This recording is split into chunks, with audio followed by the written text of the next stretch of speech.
So here's our critique for freestyle. We're coming in. Remember, we're hitting that center line, single file, tracking in the footsteps of the horse in front of us at half horse spacing.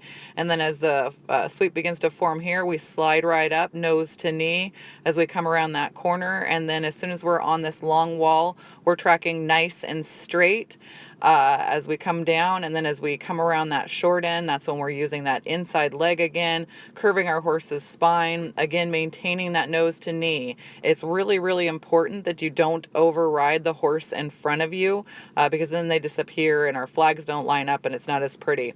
So you kind of have a little pocket between the rider's knee and the rider's hip, but don't get in front of the knee or behind the hip because that's when we're going to start to lose the integrity of the sweep. So really pay close attention to that. Again, here as you come around that corner, it's inside leg, inside leg, inside leg. Then once you're straight, you're riding nice and straight. Pick a point on the rail. As the whistle blows, we're going to rainbow. And again, you're going to maintain that nose to knee alignment and let those leads pull you around. Lead riders are watching one another to make sure that they're syncing up and coming across the arena together and that we maintain our 1.5 horse spacing in between those fours. Then as we shuffle, we're going to be shuffling and building towards those outside riders. So towards Stacy, Lacey, Kim, and I can't remember who the last one was, but we're building to the outside riders. And then Kim and Amber are pulling really quick to form that bottom side. Haley and I are holding. Annie and Tanya are forming the far side, and Jesse and Susan were building the top. And then as we come through here, as you make that corner, these riders that are kind of null and voiding through here, make sure that you're tracking that long wall until you have that spacing that's required to like fall into the circle nice and smooth. Once we're in this circle by pairs, we should all have 3 horse spacing in between pairs. Pay really close attention not to let that get long, because if it does, then as we roll into our full team circle, here we should now be at 1 horse in that full team circle. And you can see there, Susan, you had probably 1.5 horse spacing, made it really difficult for Jen to get in there. Then as we roll back again, we're looking at our partner that we're meeting up with, and we should easily meet up with them if we're maintaining that spacing.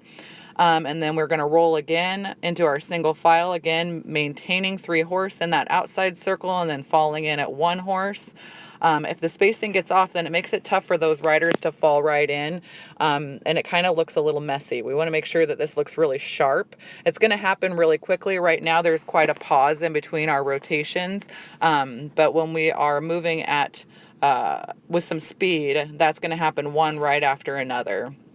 Then as we dive, make sure that we're looking for our center, diving in there, again, pushing and building to the outside so that there's space in there in the hub, and then the hub is holding us together and not letting that grow.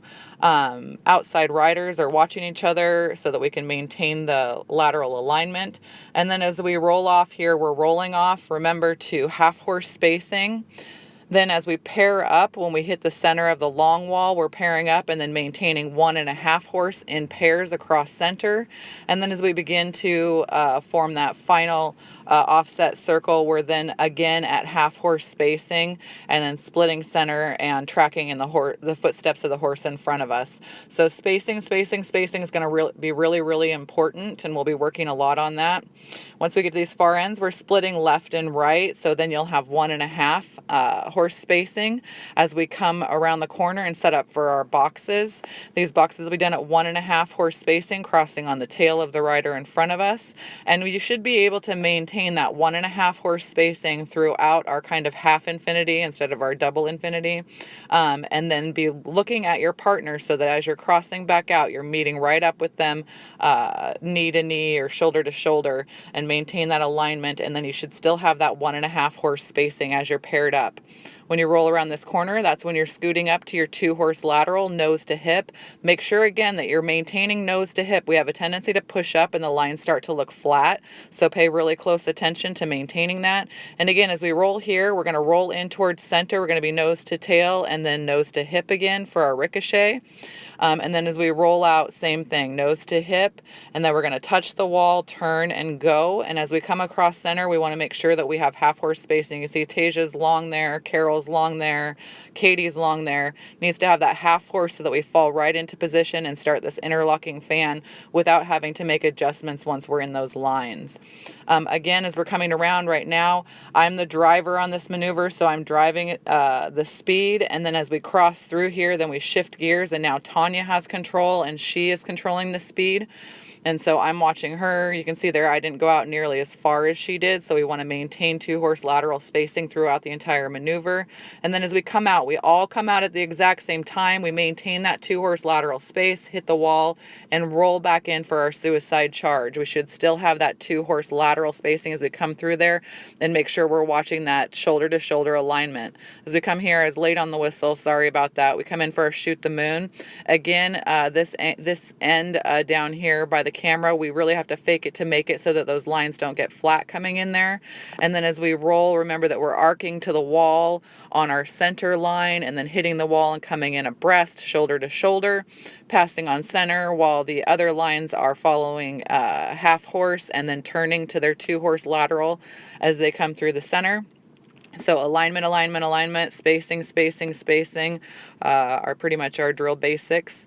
And then we're rolling out again. Now we're going to have our 1-horse spacing, possibly 1.5 as we do our pickup man. We want to keep it as close to 1 as we possibly can, because as soon as we get through our pickup man maneuver, that's when those second riders in these groups need to really shave and get down to half horse, allowing us to form these diamonds pretty. You can see Susan was really long there, so she had trouble getting into her position. Then again, everybody's passing left to left, looking at the partner that they're going to be meeting up with.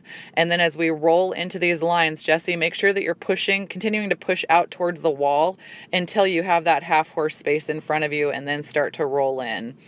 Here we do our 110 film. As soon as those lead riders cross the tail of the opposing line, you are immediately turning in, maintaining a nice wide lateral gap here so that we can do our cavalry charge. And then immediately, as soon as that rider hits the wall, start pushing up to your nose to knee alignment. Don't wait, because then you lose the oblique of that line, which is only there for just a moment. We'll continue to work on the X. Tanya and Liz will have to really drive through there to help that form up a little quicker. And Tasia and I will make sure that we're pulling us forward. It should be nose to tail with 2-horse lateral spacing. Then as we come across here for our bleeding heart, remember you're watching your partner while maintaining that angle and that 1.5 horse spacing.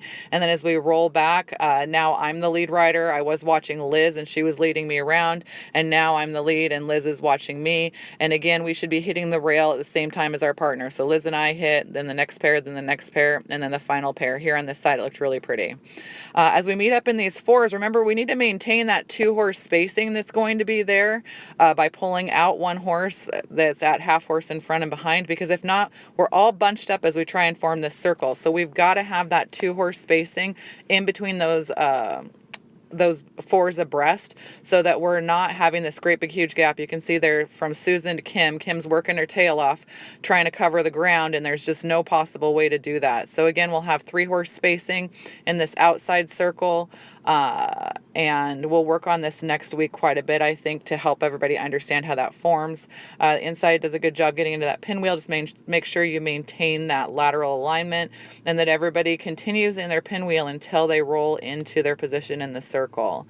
As we come around, the timing was off of this. Typically, they'll roll back out, and then almost immediately, Liz and I will be cutting the center, but somehow I think I over-rotated us last night. So we'll cross center again. We want to meet on that center line, pass by. We're at half horse spacing coming through here, so we roll it down as we start to cut the circle in half. And then as we come around the corner, that's when Annie and Carol are going to pull us through. They're going to be leading and meeting on center on the diagonal. Amber, make sure that you're aligned nose to hip with Annie. Right now you look really flat up there with her. And then we have the 2-horse lateral spacing in the head of that arrow. Then as we roll out, we're going to flower to pass right to right and left to left in a 4-way cross. So make sure that you're fanning off of that kill shot from those 2 arrows, allowing yourself to create the spacing in front of you needed to execute the 4-way cross. And I think that we can do it the way that we're doing it at 1.5 to 2-horse spacing. Then as we do our double or half carrot here, that's also at 1.5 horse spacing. Make sure that you're tracking in the footsteps of the horse in front of you. The lead riders are aiming just past center. And then as we roll in for these lines abreast, everybody needs to do a nice 90-degree turn together. This end is falling in head to tail, half horse spacing, and then the remaining riders will meet up with us. Overall, again, really nice job. Just lots of areas that we can just clean it up with our spacing and alignment.